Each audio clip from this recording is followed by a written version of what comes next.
Como saber se a tela do iPhone é original? Como saber se a tela do meu iPhone é original? Como saber se a tela do iPhone é original de forma simples e fácil em 2026? Não sabe como saber se a tela do iPhone é original? Nem o que fazer e já tentou de tudo, mas não conseguiu? Este vídeo eu explico um jeito de como saber se a tela do celular é original, iPhone, passo a passo, em guia completo. Aprenda uma maneira fácil e que tem como saber se a tela do iPhone 11 é original nesse tutorial atualizado. Confira as dicas e conheça o método que é possível de como saber se a tela do iPhone 12 é original, fácil e rápido. Como identificar se a tela do iPhone foi trocada.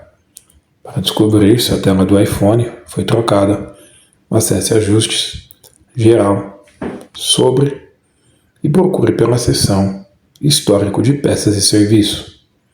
Se a troca ocorreu com uma peça genuína ou se há um aviso de peça desconhecida, o sistema exibirá essa informação ali.